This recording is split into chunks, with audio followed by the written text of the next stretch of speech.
And we are live. Welcome to episode 40 of the Hard Count. I am filling in as your host, Matt Skura. My Twitter handle down below at Matt_Skura. Instagram at Matt_Skura20. Check out the Hard Count, which is here right now live on Unwrapped Sports Network YouTube. Or you could check out a podcast that I do, me and my great friend Caleb Connick, called MCS Real Sports Podcast. With that being said, welcome to tonight's episode. We have a lot of stuff to get into. So for the first topic of discussion, we'll first discuss the week 2 preseason games, kind of in a way, who had some solid performances, who had some not so good performances, and who in a way looks fantastic. We're also going to be talking about the recent injury that went down to Travis Etienne, the Lisfranc injury. What does this mean for Jacksonville now that their first round pick is pretty much in the dumpster fire? As we can see, my co-host Anthony Conover, he has some technology issues. Hopefully, he could get that fixed and underway. And if not, you'll most likely see him in the comment section for tonight's show. With that being said, after the Travis Etienne injury, we'll then discuss Mac Jones versus Cam Newton. As you guys know, with Cam Newton recently, going through a 5-day quarantine, we'll then get into what does this mean for the QB battle? Does it mean Mac Jones could possibly be QB1 by week 1? Or does Cam Newton still hold that? And one of our final topics we'll also discuss is Jameis Winston possibly for QB1. We'll have to see what happens. And then we have our guy Alex Valdez said Nan just brought some chicken cutlets. That's why he's not with them. Hey, that doesn't make sense. I mean, Nan's chicken cutlets is very solid. And Anthony, of course, goes in as well. So let me tell you, Zach Wilson is very impressive. And I 100% agree with you, Connie. Zach Wilson, he had a fantastic performance. I'll even pull up his stat line that he had, because for week 2, Zach Wilson played the New York Jets. They played the Green Bay Packers, and Zach Wilson was phenomenal. He went, as the stat line goes, 9 of 11 for 128 yards, 2 touchdowns, and a 154.7 passer rating. Overall, some impressive stuff there for Zach Wilson. But before we get into any of the topics of discussion, let's do, as Anthony Conover would say, let's pay the bills. So paying the bills, our sponsors down in the ticker below. If you're into gambling, hit up the mybookie.ag. You use promo code USN100 to double your first deposit. If you're feeling a little sore because, you're putting the team on your back or your family on your back, hit up rxhemp.com. Use code rxhemp-USN for 10% off your first order. And also hit if you want to get some gear, whether that's for this show, the Hard Count, or other shows that we have, Backstop Banner or Gen Z, hit up the store, teesprings.com. I believe it is the ticker. It'll pop up here. Give me a second. As Alex also mentioned in the comment section below, we also have a Discord where him and one of Unwrap's own, Corey, give out some of their winning bets. So if you want to make some money, hit up that Discord and you can make yourself a lot of money. You can hit up teesprings.com/store/unwrapped to get our famous gear that we have right there. And also join in our VIP Patreon group at patreon.com/unwrappedsports. We have 3 different tiers. We have a $1 tier if you want to donate $1 to, help out with the Unwrapped group. If you want to join in the Discord, you have to throw in $5. You'll get into the Discord, and then we could talk amongst each other through Discord on other mini sports topics. But if you want to get into our famous monthly giveaway, throw in $10 and you'll be included in the $10 tier giveaway. In recent past, with that $10 tier, we've got rid of an autographed Ricky Williams helmet, David Montgomery, Keenan Allen jersey. We've gotten rid of a lot of good stuff. So if you want to be included in that, hit up the Patreon, donate $10 a month, and you'll be included in that. And also for Alex, for the Discord, it has been up $190 in the last 3 days. So now that all the bills have been famously paid, let's get into some week 2 preseason games that recently went down. And I'm going to throw up this comment like I threw up earlier. Anthony Conover throws in the Zach Wilson's performance was impressive. And I also have to agree with him. I too agree that Zach Wilson had himself a fantastic performance. Honestly, out of all the rookie quarterbacks that were drafted, I would have never thought or have seen the performance that Zach Wilson has put up so far. Even though the first 2 weeks of preseason, Zach Wilson, whether that's one drive, 2 drives, or even a full half, he has just been phenomenal all of preseason. And if he keeps this up, he has a very good chance to win Rookie of the Year. And also throw in another one where Corey Davis is a low-key league winner this season. And I'll be honest, I feel like he's 100% right. I mean, the way how Corey Davis is playing, one of the main free agents the Jets brought in, he's putting up those kind of numbers that he's putting up in this preseason.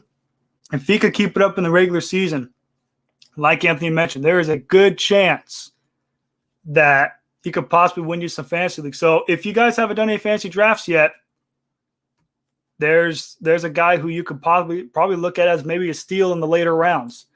He also throws in Zach Wilson, seems to love him. And, I agree with you as well, Connie. And I also think it makes sense. I mean, you look at the rest of the receiving core is not as top tier as others. I mean, they have other receivers. You got Elijah Moore, Denzel Mims, but Corey Davis is the most proven. And I feel like it's good for the Jets because they're seeing their main free agent investment finally turning into something amazing that could be for this season. As Unwraps Founder's Own Perry says, "Screw in the house." That's right. Then also Corey Davis is also another good fantasy pick as well. I'll even throw in another performance that I thought was very impressive. Now, this isn't based off of any rookies, but it is. I'm going to highlight the Buffalo Bills Chicago Bears game, and I'm going to throw out Mitchell Trubisky's revenge game against the Chicago Bears. And before I get into that, I have myself a very great guest, Unwrap Network's very own Mr. Dustin Hunt. Dustin, how are you doing this fine Tuesday evening? I'm good, man. How are you? I'm doing great as well. All right, Dustin. So right now what we're discussing some of the week 2 preseason games, kind of like the main highlight performances. Anthony in the comment section mentioned Zach Wilson and the performance he put on against the Green Bay Packers. I was just about to delve into Mitchell Trubisky's revenge game against the Chicago Bears. But before I get into that, I kind of want to throw it to you. What was kind of like your main performance that you were most impressed with in the preseason of week 2? I want to say, Mitchell Trubisky, when everybody talks about the revenge game against the Bears, again, it really just, he's not going to start. It's like everybody needs to put that in perspective. I understand he's getting reps and all that, but I'm glad he diced up Chicago a little bit, but it wouldn't happen in the regular season game. In my opinion, that would go really bad. If he started against them in a regular season, serious, win or go home, basically meaningful game. Actually, Jameis Winston should be a starter, in my opinion, with New Orleans. So I think that is game time with Jameis Winston. He obviously should be starting. Zach Wilson's been really he's been really impressive. I'm not saying he's not. But again, the preseason is weird to me, man. It's just so weird to me because it's just like he can be all he wants to be, but it really comes down to when you step in a real game situation. These defenses, these coaches aren't playing. It's not like a warm up. It's not seeing who's getting cut. So it's really preseason is always a weird situation for me. Yeah, I could 100% agree with you with that as well. Especially with like some teams that you see like for example, like if you're a team that's competing for a playoffs. Like now your favorite team, the Cleveland Browns and my Green Bay Packers. We're not going to really look at preseason as seriously as other teams that are rebuilding like Jacksonville or even the Jets with their QB and Zach Wilson. Like Jags fans and Jets fans, they're really honing in on this preseason because they want to see what the rookie QBs can do. They want to see, like, hey, did we make the right pick? Did we make the right decision? That's kind of, in my opinion, the main purpose of preseason is to see, one, what your rookies can do. And I guess, two, just to make sure that your head coach, in a way, kind of needs to make sure what he is doing. And Anthony throws into the comment section, which is very much true. The 0-16 Cleveland Browns were 4-0 in the preseason. Dustin, can you confirm that? The Cleveland Browns, the year they went 0-16, did they go 4-0 in the preseason? He's 100% correct. That happened right before we went 0-16. So it can happen to anybody. Now, obviously, these Browns are way different than the Browns in the past. Whoa. It's like a 180. A 180. Like, it's crazy how much they've changed in probably the last 3 years, man. Like, it's absolutely crazy. The front office moves, finally getting the right head coach. I kind of want to piggyback of what you said on Jameis Winston's performance. I feel like, in my opinion, the way how he performed against the Jacksonville Jaguars, I think he just solidified his QB1 spot, which is a topic of discussion we'll get into later in this episode. But I'd say for the most part, I love what Jameis Winston did. I love what Mitchell Trubisky did. Yes, Mitchell Trubisky will not be a starter when the season starts. You'll see Josh Allen.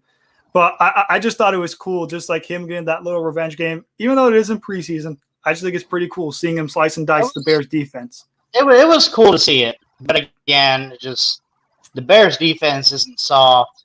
And, if they came in the regular season game, it would just be a whole different scenario. So that's the only reason I really didn't react too hard to it, is because if it's a real regular season game, it's going to be a lot different. The coverages are going to be different. They're going to make more adjustments. It's going to be a lot different. Starters in for 4 quarters. It is different, whether people like them or not. Now, I do like your opinion about, like, how you say that a lot of people pay attention to the preseason with the Jets, Jaguars. I get that, because you got rookie quarterbacks coming in.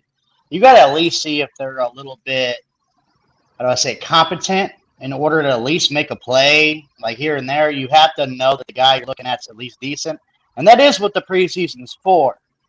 My thing is, like, people kind of react to the preseason like, oh, that's going to happen in the regular season when teams prepare for you for forever. I mean, I don't think that's going to happen, but I think they're going to have good years. I think Trevor Lawrence is going to do fine. Zach Wilson's going to do fine.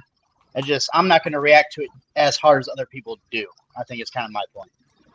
Yeah, I could see that as well. I would honestly say, like, other teams that might tune in the preseason a little more than some other teams. I would also, like, even though this team could be a playoff contender, I would say the 49ers, especially with their rookie guy and Trey Lance. Now, I'm more of the mindset of let Jimmy Garoppolo start until either an injury occurs to Jimmy G where he's out multiple weeks, B, the playoffs for the Niners are set or they're eliminated from the playoffs, and or C, if Jimmy G has back-to-back bad performances or the Niners are off to a slow start. I kind of want to hear what you think of, Dustin. Do you think, regardless of how well Trey Lance plays this preseason, could he possibly be the starting quarterback by week 1? Or do you think the Niners are just going to let Jimmy G ride until the wheels fall off?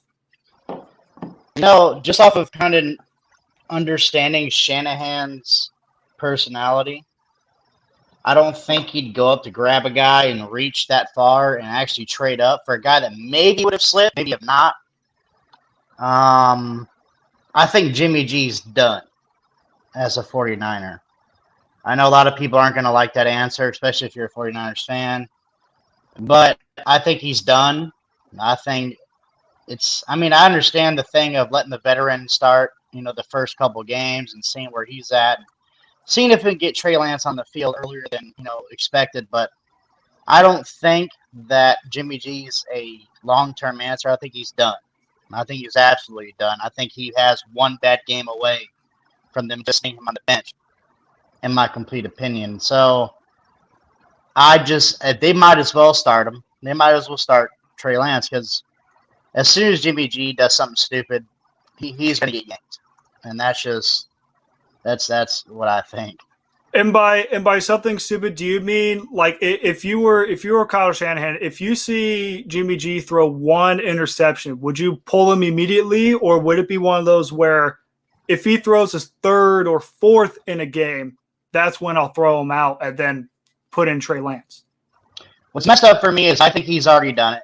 I think he's already showed that he doesn't trust him. I think he's already showed that he doesn't want to rely on him as a option.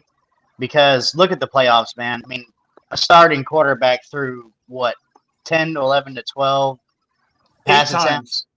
8 times, dude. 8 pass attempts in the NFC Championship game. The year they made it to the Super Bowl, he only passed it 8 times. He's already showed me his confidence in Jimmy G. And everybody wants to say, "Oh, well, the run game is so good." I was like, if the run game is good, and you say you beat an opponent by 14. Because the run game was that great. If you had a quarterback that was competent, you would have probably beat that team by about 20. You probably beat it by 20, or even if you want to exaggerate, maybe 30. If the quarterback was actual competent. So therefore, I don't think you trust Jimmy G as far as he can throw him. And Mike Shanahan is a very he's not a very big guy.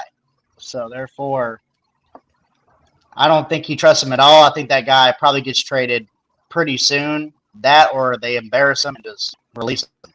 So, yeah, because the way how you look at the Jimmy Garoppolo contract situation is actually very favorable for San Francisco. They could, if they want to, they could actually release him before the season starts. And I believe they could save up to upwards of nearly $20 million in cap space. So if they really want to move on from Garoppolo before the season starts, they very well could. Now, I personally don't think they will, but one thing is for certain, Trey Lance is making a good case for him possibly being QB1 because his stat line against the Chargers, he went 8 of 14, 102 yards, 2 touchdowns and the interceptions, and 102 passing yards. So he looks solid. He looks good. But I always think the main concerns of starting a rookie quarterback is if it's too early. We've seen teams throw a rookie quarterback in the fire, and sometimes they're not ready. Look at what happened to Dwayne Haskins.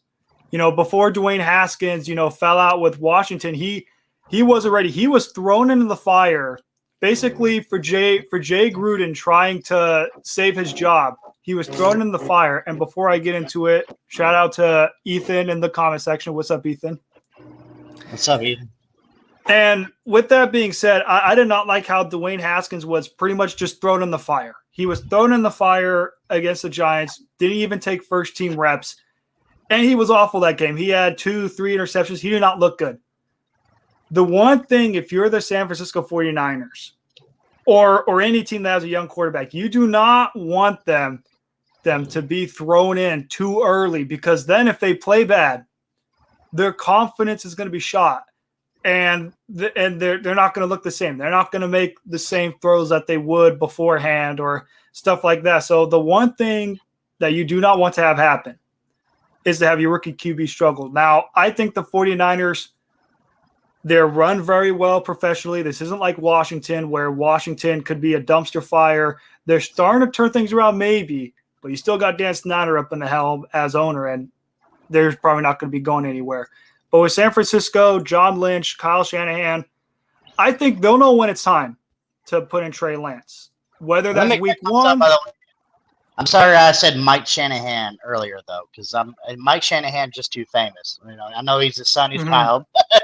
I just slipped up and said Mike. So that was funny. Hey, no worries. No worries. You could also get a crazy thing like Ethan said, hashtag start Josh Rosen. I want to see him week 3 in preseason, though. Because I think Josh Rosen just recently signed with the 49ers. He signed with his 5th team in 3 years. He just got signed. Yes, he did get signed. Yeah, what are kind of your thoughts on Josh Rosen? Because he made the famous quote of there are 9 teams ahead of me that made a mistake, and it has not really turned out well for him. Is it kind of more of just him being in a bad situation at bad timing, or is it just bad play in general? So actually, I'm gonna go backwards. I'm gonna go through your assumption with Dwayne Haskins. So when he got put in the fire, because I'm an Ohio State guy, my fan, I watched him plenty.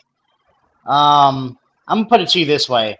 First of all, let's get a logical, just kind of gather around what they really expected from Dwayne Haskins. Did you really expect that they threw him in that game and threw him in those games and expected him to be, some second coming? I don't believe that was true.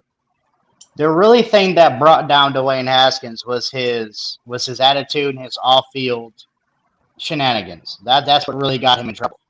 If he'd have stayed in his room and not gone out and got in trouble and got a really bad publicity, I think he'd have probably got a little bit more time to develop. So therefore, I don't think that they threw him in the fire, but I don't think they expected much. There's always expectation through, you've got to weigh expectations. Now, Trevor Lawrence going to Jaguars, he's got more expectation than I've probably seen of anybody in my life. So if he plays bad, it's a problem. Dwayne Haskins was thrown in the middle of the season to an offense that he, again, barely took reps with, and it is what it is. Like, they didn't expect him to play that well at all. I don't think they ever expected really anything big out of him. It's the fact that he messed up off the field that got him done. Now, when it goes to Josh Rosen, I actually liked him in college. I think he was a good guy. I still think he's not a bad quarterback. When he has protection, I was actually watching some of his tape I believe it was with the Cardinals. When he was getting protection, all I could hear the announcer say every time he threw a good pass, Josh Rosen has protection.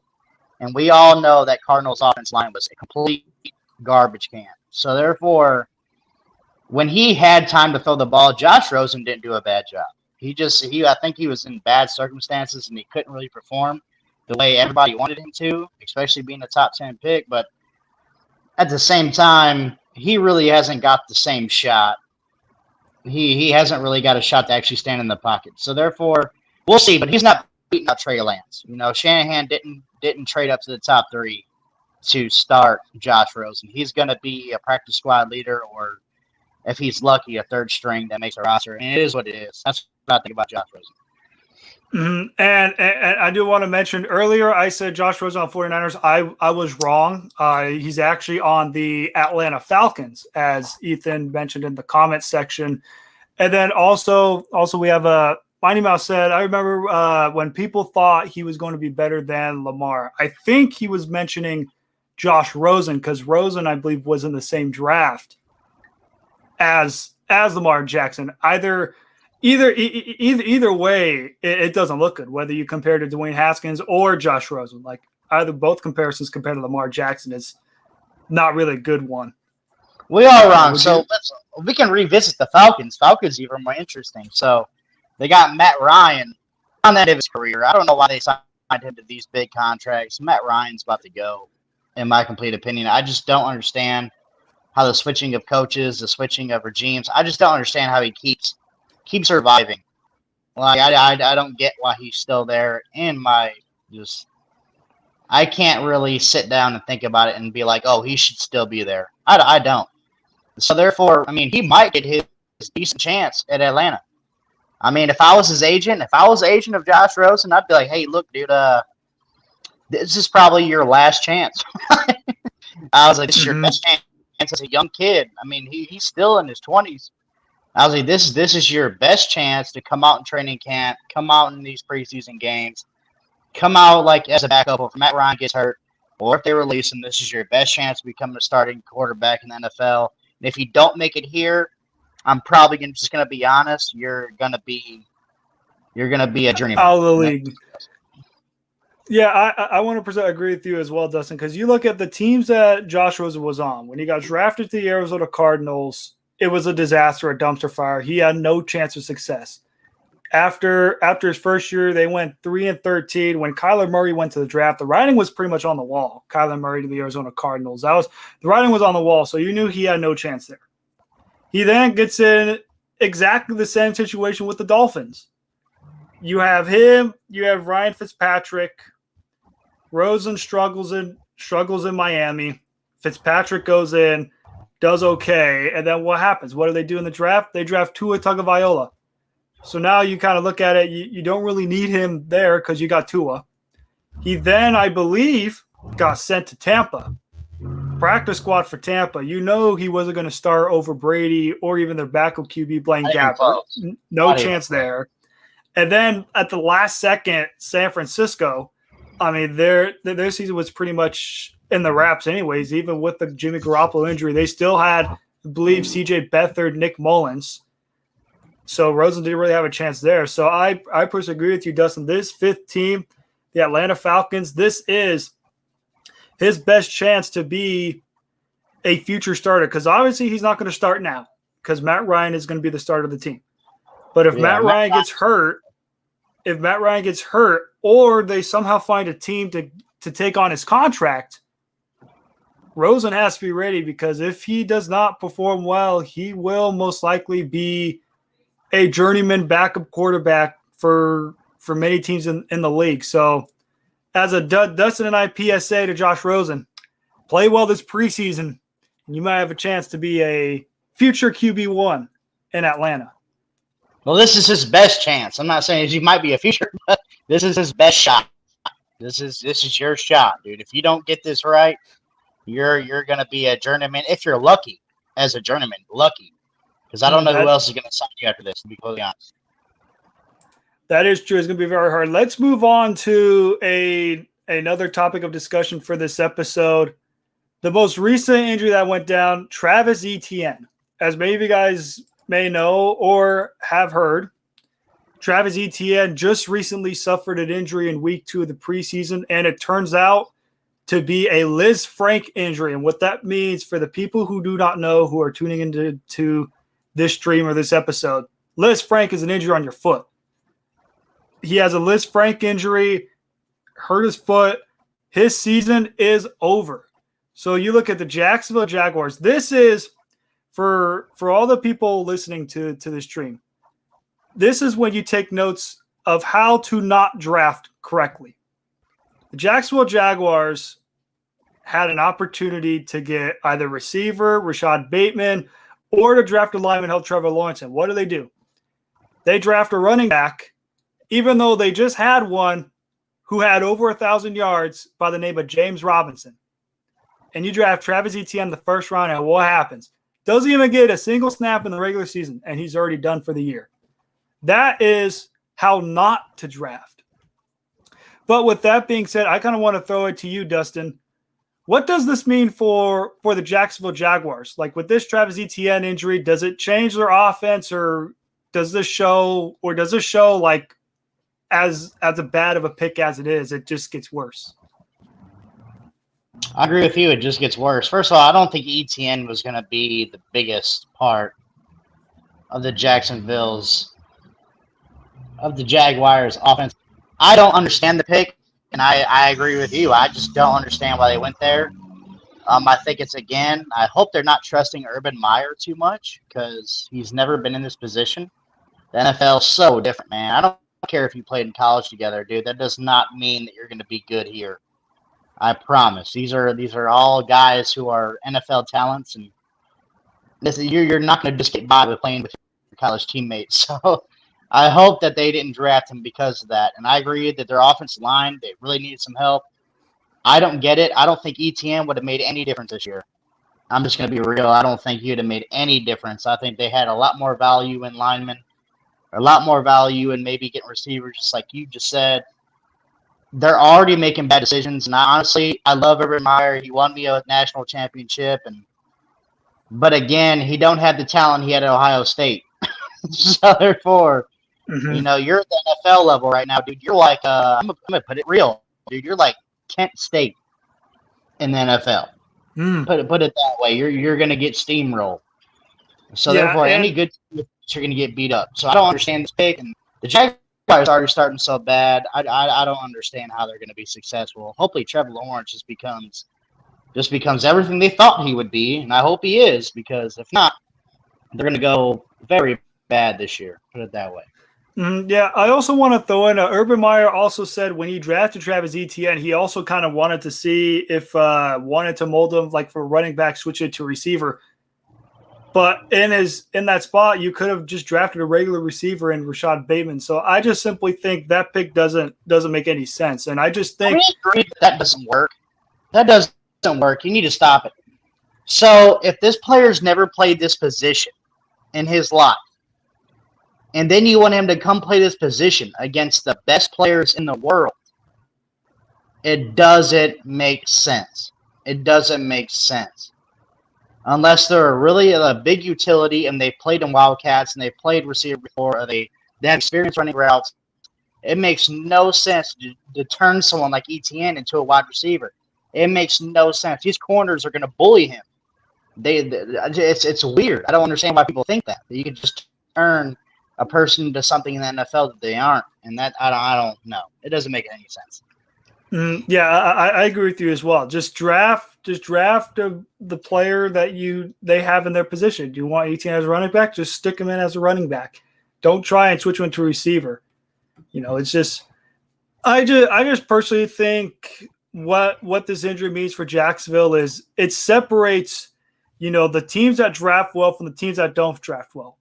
The teams that draft well, they show it in success. Look at the Baltimore Ravens. The last couple of years, they've drafted well. They've turned into success. They've turned into a playoff contending team, hopefully to one day win a Super Bowl. Look at your Cleveland Browns the last couple of years. They have drafted very well in the draft, getting guys like Myles Garrett and Nick Chubb and Denzel Ward, Grant Delpit, you name it, a lot of players. But their drafting well has turned them into a playoff team, maybe even possibly a Super Bowl contending team. But the Jacksonville Jaguars, what's been the reason why they've sucked for so long, for almost a decade and a half, 15 years? They do not know how to draft well. And this draft pick, Travis Etienne, it shows why they haven't drafted well. I mean, it makes no sense. Oh, go ahead. I'm sorry. Here's the problem about what you just said. Like they want to convert him to another position. What stage of football does that very well because they're athletically superior to everyone around them? It's in college. You can take an athletic person and make them in sort of a gadget player, and they're just so physically dominant and they're just so good at football. Compared to everybody else, these are the best high school players, not the players in the world. So you can take them and make them gadget players, make them run fast, make them take contact, make them make plays in the open field. In the NFL, it just doesn't work that way. And Urban Meyer, if he even came close to recommending that, he obviously is not going to succeed. And that's just my highlight of what you just said. If he thinks that, he is going to go completely down the NFL. Yeah, hopefully it turns out well. I mean, we've seen Urban Meyer. What's success with Urban Meyer is everywhere he's gone, even though it wasn't college, everywhere he's gone, he's been very successful. When he first started in Utah, he turned them around with Alex Smith into a respectable contender. Obviously, as many of you guys know, goes to Florida, pairs up with his boy Tim Tebow, win 2 national championships, has a lot of success down in Florida. He then goes to Ohio State. Obviously, Dustin knows, big Ohio State fan, wins them a national championship, gets them to basically a respectable top 5 program year in and year out. And now here he is in the NFL. But there's a big difference between college and the NFL. We've seen a lot of coaches go from college to the NFL. It just does not work. Even the great Nick Saban couldn't make the transition to the NFL. Tried out with the Dolphins, didn't work. Obviously, he's successful in Bama. Nick Saban didn't do that bad, though. He was okay. He did okay. Okay. Just because he's not, he was good, though. People don't think he was good. He was okay today. He did quite well. Like, it wasn't bad. All right, I'll throw another coach that did not work. We could all agree on this. Chip Kelly. Chip Kelly went from Oregon to the NFL. That did not work. Even though he's back in college, it still doesn't work. I like what happened with Chip Kelly is something that you don't want to have happen because he thought the college system would work in the NFL. It does not. Because the key is in the NFL. If the players don't buy into you or your locker room, you could pretty much get yourself goodbye because you're not going to be in the league for long. with coaches like Matt Rule in Carolina, the most recent guy to go from college to the NFL before Urban Meyer, Matt Rule was kind of like that guy. Turned Temple around, turned Baylor around. Now here he is in Carolina. First year has a decent record. Why? Because the players bought into what he has.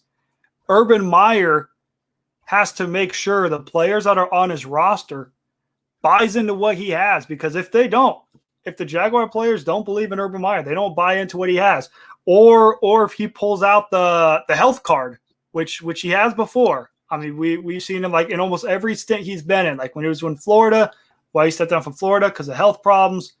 At Ohio State, how come he stepped down at Ohio State? He had some health problems, health concerns. So we'll see what happens.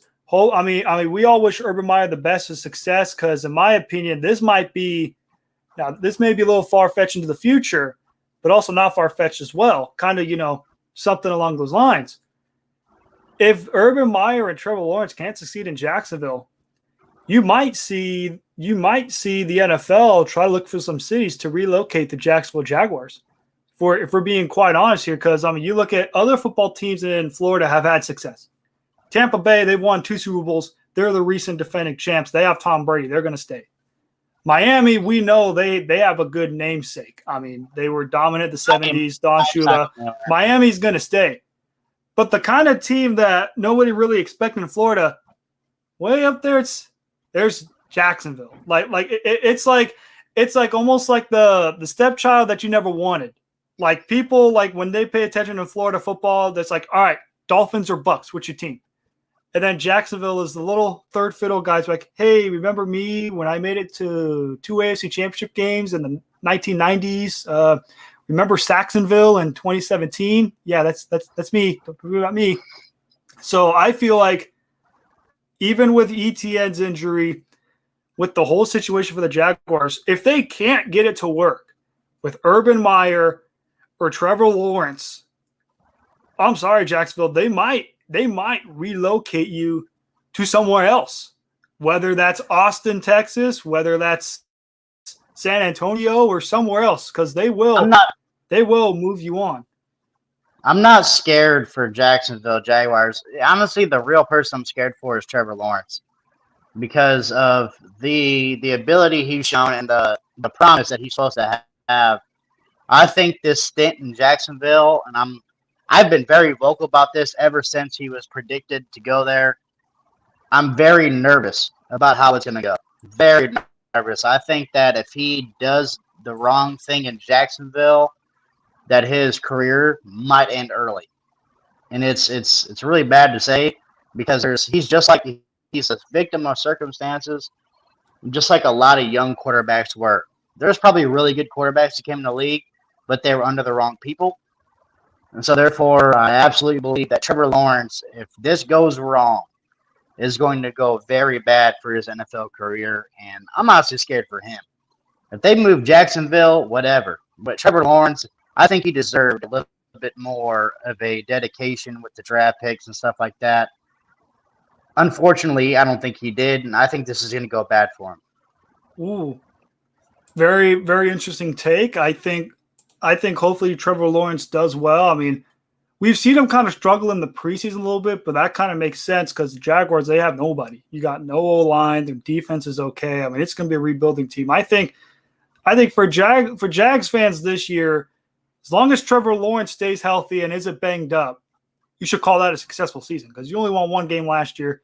You should hopefully win more than 1 game this year. I mean, if you don't win, I think they will. I mean, hey, Hugh Jackson did say if the Browns don't win more than 1 game, he's swimming in Lake Erie, and what happens? They go 0-16 and they swim in Lake Erie. So anything can happen. And also another fellow member of Unwrapped Sports in the comment section, Jacksonville has to move. It's only a matter of time. I think it makes sense, but the only thing I will say to that, Alec, is if Trevor Lawrence and Urban Meyer can somehow bring success, because if Jacksonville can turn in the next 2 to 3 years, if they can turn into a playoff contender, Jacksonville's there to stay. Because the thing about like smaller cities and them being able to hold teams is if their team isn't successful, they're not going to show up. Why did the St. Louis Rams relocate to Los Angeles? Their fans weren't showing up. I don't know. Once the great, Cleveland's sorry as hell. We still sold out. well, but the thing is, Cleveland is a major city in Ohio. Yeah. Like you look at Ohio, they have 3 major cities: Columbus, Cincinnati, Cleveland. No matter how bad Cleveland is still going to stay as a team, even though they did relocate in 1995 to the Baltimore Ravens. Except for the Guardians. Except for the Guardians. I am now officially a Reds fan.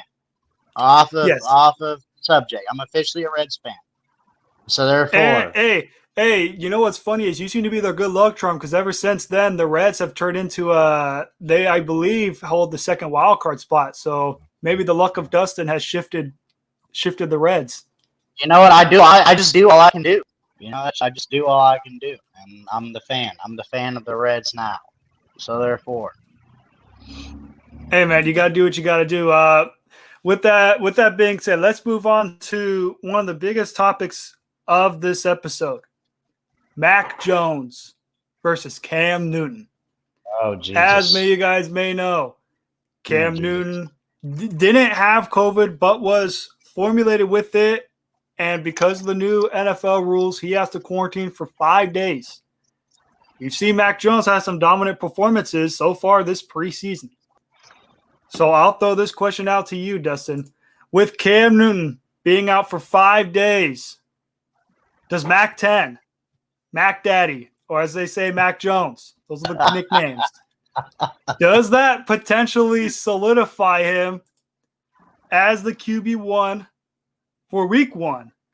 Or is it still Cam Newton's job to lose? We'll see. The wanting me to see Mac Jones start wants me to say Mac Jones, but for some reason, there's this coach called Bill Belichick, and I know better. And so therefore, I think that Cam Newton's probably going to start week 1 just off common sense. I mean, I don't. If he starts Mac Jones, they might as well get rid of Cam Newton, and they might as well just put him in the free agency, because there's nothing. Cam Newton's not interested in being number 2. He's not interested in holding the clipboard. And so therefore, I really can't say that Cam Newton's going to be a backup. But my likeness wants to see Mac Jones start, because I actually think he's a talented guy. I think he is the guy for New England. I think he's going to be great with Bill Belichick and that team that just got really upgraded. I think he could bring him to a very good season, maybe make the playoffs. But I think Cam Newton's going to start in early on, as sad as I think it is.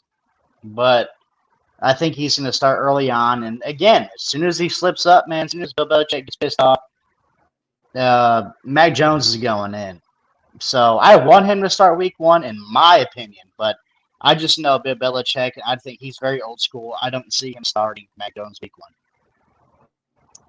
Yeah, I personally 100% agree with you as well. I feel like even though yes, we would love to see Mac Jones start. I gave 2 nicknames, Mac 10 or Mac Daddy. No one calls him Mac Daddy, but I think if he does well, the ladies could be calling him that. So we'll see what happens there. But I still think Cam Newton is going to be the week 1 starter. I don't think the Patriots bring him back unless they know he's going to start week 1, because in my opinion, it wouldn't. No. In my opinion, like, it wouldn't have made sense if you say, "Hey Cam, we're going to bring you back, and then we're going to proceed to draft Mac Jones, and you're going to be a QB2. Hope you like that." Like, that's not going to work. Now, if Cam Newton gets hurt, you kind of have no other option. You kind of have to throw in Mac Jones to start. But I do personally think it does open up the door, though, for Mac Jones. The five days, he could definitely get better, get more of the first team reps, know the offense more. But I still think, regardless, I kind of agree with you, Dustin, in the fact of when week 1 is coming around, you're going to see Cam Newton on the field and Mac Jones on the sideline. Not holding a clipboard, but just having on his gear ready to go in case Cam gets hurt. Completely agree. That's probably what's going to happen. And also with that being said, let's move on to one of our one of our last topics, not the last one, but the second to last topic I'd like to throw in there. I just have a simple question. I threw it in earlier, and I'll even ask it again. Winston for QB1? I asked that question to you. It's a no-brainer. It's a no-brainer. Like Jason's not going to start. He's not going to start at QB, dude. It's not going to happen. There's no way. Sean Payton's too smart. There's no way he starts Jason. There's no way. There's no way. I've tried to sit here and kind of understand why Sean Payton would do it, but I'm just over here. I was like, no, there is no way. I'm not as smart as him when it comes to football. So therefore, he's gonna start. It's a lock. It's 100% to nothing. No, there's no way he doesn't start. No way. Yeah, I 100% agree with you as well. I feel like that game further solidifies Jameis Winston as a QB1, and I feel like he had two perfect throws that, in my opinion, separate Taysom Hill from Jameis Winston. That isn't a knock. That's not a knock on Taysom Hill. Taysom Hill is still a great player. He's just more of the gadget guy, Swiss Army knife. Exactly. He's not going to be a QB you rely on to make the throw. You even saw in the playoff game against Tampa Bay, who was the QB that threw the flea flicker touchdown? It was Jameis Winston. You didn't see Taysom Hill throw that pass to Smith. It was Jameis Winston that threw the touchdown pass to Smith. So he had zero chance of starting. Exactly. The only way how Taysom Hill starts is if Jameis Winston gets hurt. That's the only way how I see Taysom Hill being a starter. That's the only way how I personally believe that makes sense. Now, I personally think for the Saints, does Jameis Winston starting make them a playoff team? I am going to say no. As hard as it is for me to say it, because New Orleans, they've been in the playoff conversation the last 4 years. I just think with the new team, Drew Brees retiring, with Michael Thomas out the first 6 weeks of the season, I think that's going to cost them a playoff spot. Just my humble opinion, even because when Michael Thomas comes back, he's going to put up some good numbers. But I think without Michael Thomas, those first 6 weeks of the season, the Saints, if they start off slow, if they're like 2-3 or 1-4, you're not going to make the playoffs. I think this will be the season a season that proves if Sean Payton is still that great coach that we all revere him as. Because everybody reveres Sean Payton as a great head coach, and rightfully so. You have Drew Brees, consistent playoff contender. I mean, they did have a playoff drought spell for a couple of years before they finally learned how to build a defense. But when they build a defense, last 4 years have been very well. Even the last 2 years with Brees hurt, you saw Teddy Bridgewater go 5-0. Cashed in with the Panthers for $60 million. And then you also saw even last year when Brees got hurt, they pretty much only had one loss without him. And they were pretty much, 2-1. So in total, in a span of 2 years with 8 games without Brees, they went 7-1. Further showing Sean Payton's brilliance as a head coach. But with all the change the Saints have gone this year, this is really going to be a season to where a lot of people are going to look at Sean Payton and say, are you really that guy? Like, we know you've had a good track record with the Saints. You've been here for 15 years. You won yourself a Super Bowl. You made the playoffs many times. But you had some guy named Drew Brees, one of the great QBs of all time, at your disposal. Now you're going to have Mr. Jameis Winston. His last season as a full starter, he had a 30-for-30 season. 33 touchdowns, 30 picks, over 5,000 yards. How are you going to be with him as a QB1?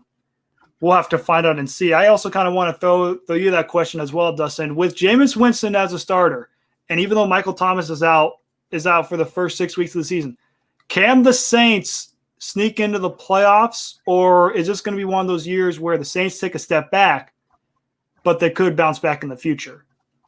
Here's my main point. Turnovers. If he can reel Winston in and not let him create too much havoc when it comes to turning the ball over and the turnover differential, I think that they can economically, they have to be careful to get in the playoffs. So here's the problem: their division without Tampa Bay. So without Tampa Bay or anything like that, I think they're going to get second place. I think they beat the Panthers, and I think they beat the Falcons. I think they have every ability to do that. First of all, people need to understand about a really good defense. If you slow the game down, if you make the game about a little bit shorter, and you make your offensive drives a little bit longer, and you only go over the top when you need to, that's when you're going to win football games, especially when you have a really good defense. So the Saints have a really good defense. They have a really good trench on that defensive side of the ball. I think they're going to still be great. So the only problem that Sean Payton has with Winston is the fact that he needs to get him not to turn over the ball. If he doesn't turn over the ball, I think they're going to go into the playoffs. The problem is if he's going to, because he's a big shot quarterback, he likes to throw the ball down the field. Drew Brees was not that quarterback. He liked to throw short. He made throws when he needed to, but he was never a guy to throw a 60-yard bomb. He was never a guy to throw a 50-yard bomb. So they still have Kamara. They still have Jason. They still have really good gadget players in their just arsenal. They're still not a bad team, and I still think they make the playoffs. It all just depends on if they can reel in Winston and just be like, hey, man, look, you cannot throw interceptions. We need you to be clean as possible when it comes to throwing that ball. You need to complete passes. You need to get the field slowly. And if we need you to go over the top in a rough game, we'll let you know. If we need you to go over the top, we'll let you know. But if we don't, we need you to throw 10 to 15-yard passes. We need you at the 5 to 7-yard mark.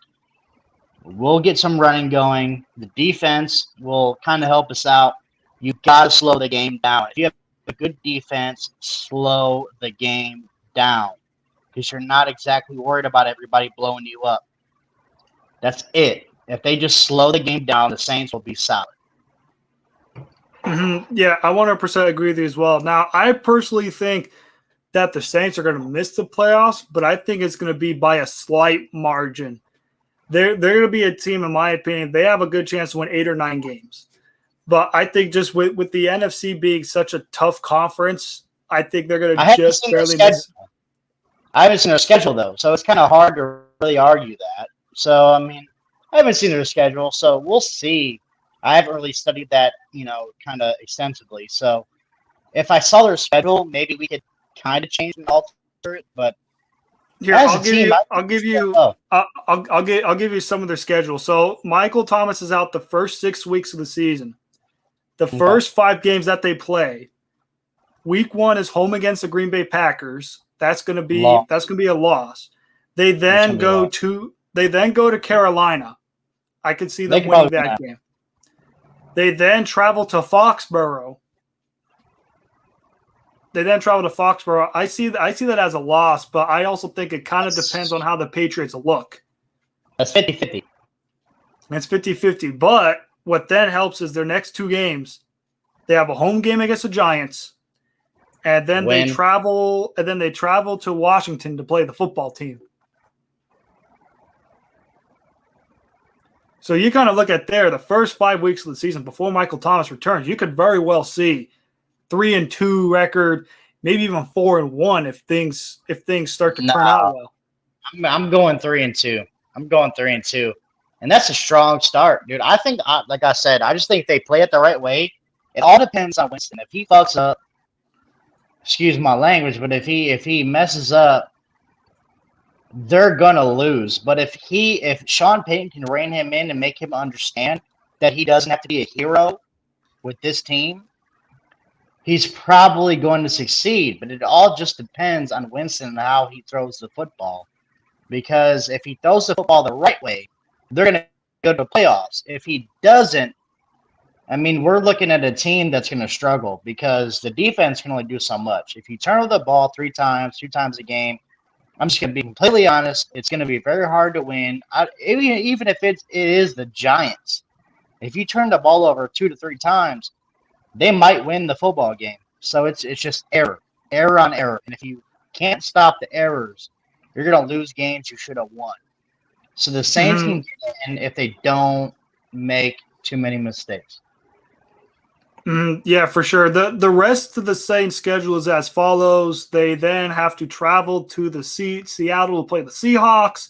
They then have to play the Buccaneers twice in Week 8 and Week 15. They then have to play the Atlanta Falcons. They have to then go to Tennessee. I think they could as well. They then have to go to Tennessee, which could very well be a loss. They then have to go to Philadelphia. Hopefully they win against Philadelphia because at that point in time, Michael Thomas will be back. By the time Week 7, Week 8 rolls around, you're going to see Michael Thomas on the field, which will further help the offense. But like Dustin mentioned, it's all about how Jameis Winston is going to perform. Because if Jameis Winston is the famous Jameis that we know, Mr. 30-30, the Saints are going to struggle heavily. But if Jameis Winston, even after his LASIK eye surgery in the offseason, and if Sean Payton can mold his corner, turn him around, maybe instead of 30-30, maybe 30-15. Because I'll tell you right now, if Jameis Winston has a season of 30-plus touchdowns and maybe 12, 15 interceptions, that Saints team could be dangerous. Dude, I'm going to tell you right now, that Callaway kid that he's throwing to, he's going to get played. He's going to get played time. I'm going to tell you right now, He's on the field. I'm telling you, that kid, when Michael Thomas gets healthy, that kid is going to be lethal. I don't care what anybody says. Did you also see the 2 good catches he had? Because the 2 good throws that Jameis Winston threw. Insane. It was insane. Both of them were insane. Yes, indeed. Both those were insane. I was just impressed with how easy they were. Like, he made it look easy. Like, Jameis Winston had the perfect throw, perfect catch, perfect everything. He made it look like he was in his backyard and he was catching passes from his dad while getting pushed. Like, it was that kid is going to blow up. I think he's going to blow up, and I think he's going to be a really good asset for Winston. I'm being completely honest. That kid's going to be a beast. He definitely is going to be a beast. And before I close out this episode, I want to share my screen and show you guys something that went down in Week 2. Dustin, you may have known this as well. The fight in Pittsburgh between two fans. Well, if you haven't seen it, I'm going to share the screen and show it to you. This fans is what not to do when you're at a football game. You want to enjoy your time. You don't want to be the dude that's in the hat. Now, I'm not sure with YouTube if they'll copyright if you have it muted or unmuted, so I'm gonna keep it muted for now and just have you guys watch and see what happens. This is what not to do at a football game. So as you can see here, the dude's already getting his mouth off. But here's what the lady does. This is what you're not supposed to do. You don't slap a man because then hands is free game. But you see the guy here, he's got to try to help out. But then what happens? Bam. He gets knocked the hell out, just sleeping there, basically put to sleep. And then look at him. The man's dignity is gone. He might have lost his girl. He might have been friends with the dude, but all because she decided to slap him in the face. He had to basically take one for the team. Like, look at her. She's trying to talk to him afterwards. The fella had to take one for the team, and I just want to say, that hurts. Let me figure out how to de-share. All right, there we go. What do you think, Dustin? Is that what not to do when you're at a stadium? Not try to pick out fights or first of all, like a fool out there? It's stupid. Which, like, honestly, people make this out to be it's all about a football game. No, it's human decency, dude. When you go out in public, when you're at a football game or a sporting event, you're there to have a good time, man. And we're there to, like, me, just talk about me. I'm there to sit here and watch a good game. I'm probably going to have a beer. I'm probably going to have 4 of them. 4 or 5 of them, and we're gonna have a You'll good be time. like Stone Cold. Like, not like Stone Cold, man. Like, I'm not gonna like chug them, but I'm just there to have a good time. And there's no reason to start fights at a public event. You need to stop. If a dude, like, honestly, I've never had a problem at sporting events. That's the only thing I'm saying. I've been to hockey games. I've been to NHL games. I've been to NFL, NBA. You name it, dude. I've never had a problem with anybody, and it's mostly because I just have respect for people. To be honest, I've made friends at these games. Like, we drank together. These guys have bought me beers. Like, we've had a really good fucking time. So I just don't understand why people want to create a problem. And it's not just at football games. It's not just at these. It could be at concerts, other public events. Dude, you just need to be a decent human being and stop picking fights. You need to stop it, dude. It is what it is. I don't care what team you root for, where you like what I don't care what your opinion is. When you're out at these games, we're out to have a good time. You spend a lot of your money to be here. You just need to have fun with people. Like, whoever's around you, just have fun. And this situation is avoidable. And people don't think the guy is wrong or the girl is wrong. Like, dude, first of all, don't lay your hands on anybody. And second of all, don't create an issue that makes it to a point that people put their hands on you. Because when you create issues, you act all surprised, and we want to feel bad for these people. I don't. When you create problems and you get hands put on you, I'm sorry, dude. You deserved it. And if you want to start issues, you're going to get what you're looking for. And eventually, there's going to be somebody who's going to give you what you're looking for, and you're not going to like it, and then you're going to be all embarrassed and shit. I'm telling you, dude. Go out to football games. Go out to basketball games. Go out to NHL games, MLB. Go have a good time. Go talk to people out in the stands. Like, just have a good time. Quit getting beat up. Like, let's just have a good time. I also, in a way, I kind of feel bad for the dude in the hat, because the dude in the hat was probably chilling there, the whole game. But because his girl started the fight through a slap, he kind of had to defend. He kind of had. No, actually, the dude that actually went off said because the guy was talking shit, and the guy literally said it because the girl was stopping him from talking back to him. So basically, what probably happens is the dude was talking shit to him, and the girl was trying to get him to stop. And basically, what happened was she was drunk as hell. And she thought that she could just lay her hands on this grown-ass man and he was going to do nothing. And, of course, him getting aggressive made the dude stand up, and he was drunk, dude. You could tell he was not able to defend himself. So, therefore, he got knocked the hell out. His girl got hit. And I'm just like, dude, stop talking shit to people at public events. It makes no sense. It just makes no sense. You're there to have a good time. Who cares if he likes the other team? Who really gives a shit? Like, just be there to have a good time and watch football. Like, a goddamn, you don't have to fight everybody over some football. That doesn't make any fucking sense. It makes no sense in any situation. I don't give a shit what anybody says. I'm an Ohio State fan. If I go to Michigan's football field, if I go to the big house to watch an Ohio State game, I'm not going to talk shit and offensively and purposely antagonize a bunch of Michigan fans. That's stupid. It makes no sense. Anything, we're just going to have some playful banter, and then we'll get over it, drink a beer. I'll probably shake their hand at the end of the day. We're going to have a good time. You guys, I'm telling you, people stop going to sporting events, starting fights, dude, because it's going to end bad for you sometimes. I promise you. I promise you. You definitely got that right. And a quote Ice Cube in one of his songs, drunk as hell, but no throwing up, halfway home, and their page is still blowing up. Because their page is probably blowing up through all the shenanigans. But as a note for you viewers out there, like Dustin said, don't get yourself intoxicated at a game. Just sit there, enjoy the game, have fun, have a couple, like not like Stone Cold. Just have 1 beer, 2 beers. You don't want to get in the range of 5 or 6, because then you can't see nothing. You're falling over. And then you're making yourself look like a fool on Twitter when you swing and you get knocked out, hat's falling, and you're sitting on your chair slumped. You do not want that to have happened.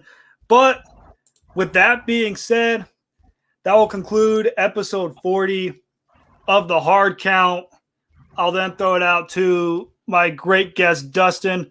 Where can the viewers and listeners of this episode find all the great work that you do? Absolutely. On @NoCensor Sports. That's where I'm at on Twitter. Again, sometimes I contribute on a lot of these shows. I'm on here a lot. I probably find me in a range of like 3 or 4 of them. Fights Unwrapped with the Unwrapped Sports Network. You can find me there. I'm there very constantly. So therefore, you can find me in a lot. I'll be in, again, a lot of these live streams. And I'll be tweeting, and you guys can follow me, and I'll happily engage with you guys whenever I can. So I really just appreciate everybody watching the show, and just me being able to be on it with Matt, because he's a really good guy, and I really hope you guys do follow this man, because I love talking to this dude. Yeah, and where you can talk to me, Twitter handle down below at Matt_Skura. I also have a Facebook page as well, Matt Skura, pretty easy to find. Also, my Instagram is Matt_Skura20. Check out the Hard Count on Unwrapped Sports Network YouTube channel. It is every Tuesday, 9 p.m. Eastern, 6 p.m. Pacific. But I also have a sports podcast me with my great friend Caleb Conant do called MCS Real Sports Podcast. Available on Apple Podcasts, Spotify, iHeartRadio, you name it. It's available everywhere with the link tree in both my Twitter and Instagram bios. You can check those out.